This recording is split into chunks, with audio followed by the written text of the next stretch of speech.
Life is a preparation for the future, and the best preparation for the future is to live as if there were none.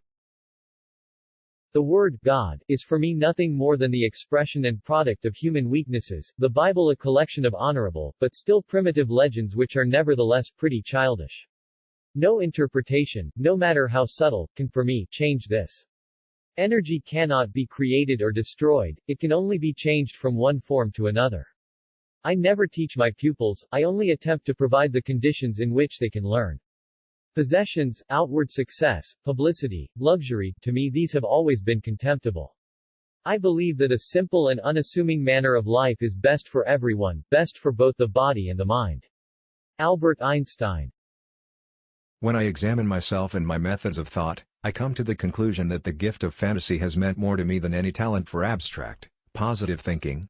It is my view that the vegetarian manner of living, by its purely physical effect on the human temperament, would most beneficially influence the lot of mankind. Albert Einstein.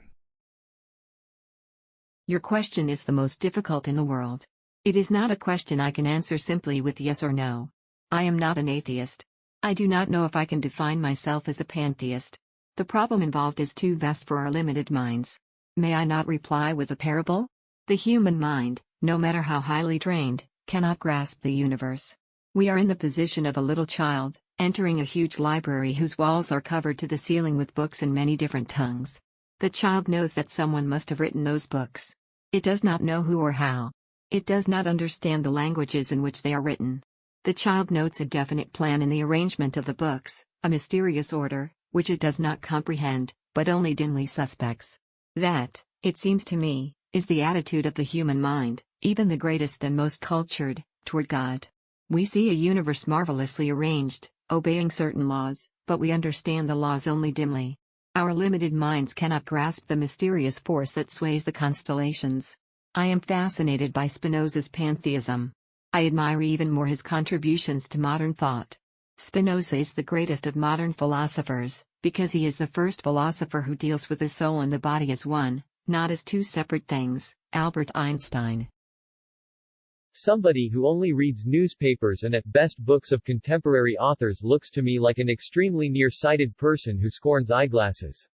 He is completely dependent on the prejudices and fashions of his times, since he never gets to see or hear anything else. We cannot solve our problems with the same level of thinking that created them. A person starts to live when he can live outside himself. Albert Einstein. One thing I have learned in a long life, that all our science, measured against reality, is primitive and childlike, and yet it is the most precious thing we have. The ideals which have always shone before me and filled me with joy are goodness, beauty, and truth. The more I learn, the more I realize how much I don't know. We know from daily life that we exist for other people first of all, for whose smiles and well-being our own happiness depends. Albert Einstein. No, this trick won't work. How on earth are you ever going to explain in terms of chemistry and physics so important a biological phenomenon as first love? Even on the most solemn occasions I got away without wearing socks and hid that lack of civilization in high boots. All religions, arts and sciences are branches of the same tree. All these aspirations are directed toward ennobling man's life, lifting it from the sphere of mere physical existence and leading the individual towards freedom. Everything is determined, the beginning as well as the end, by forces over which we have no control. It is determined for the insect, as well as for the star. Human beings, vegetables, or cosmic dust, we all dance to a mysterious tune, intoned in the distance by an invisible piper. Albert Einstein. It is, in fact, nothing short of a miracle that the modern methods of instruction have not yet entirely strangled the holy curiosity of inquiry, for this delicate little plant, aside from stimulation, stands mainly in need of freedom. Without this it goes to rack and ruin without fail. Albert Einstein. The only sure way to avoid making mistakes is to have no new ideas. Dancers are the athletes of God. You have to learn the rules of the game. And then you have to play better than anyone else. Life isn't worth living, unless it is lived for someone else. The only escape from the miseries of life are music and cats. It is the supreme art of the teacher to awaken joy in creative expression and knowledge. As far as the laws of mathematics refer to reality, they are not certain, and as far as they are certain, they do not refer to reality. Albert Einstein. The true value of a human being can be found in the degree to which he has attained liberation from the self. A foolish faith in authority is the worst enemy of truth. Three great forces rule the world: stupidity, fear and greed. Albert Einstein.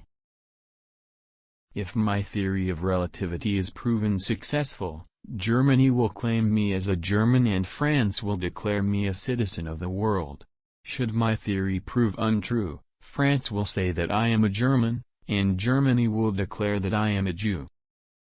The only source of knowledge is experience. Nationalism is an infantile thing. It is the measles of mankind.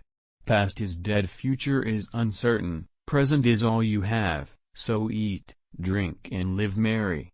An empty stomach is not a good political advisor. I see my life in terms of music.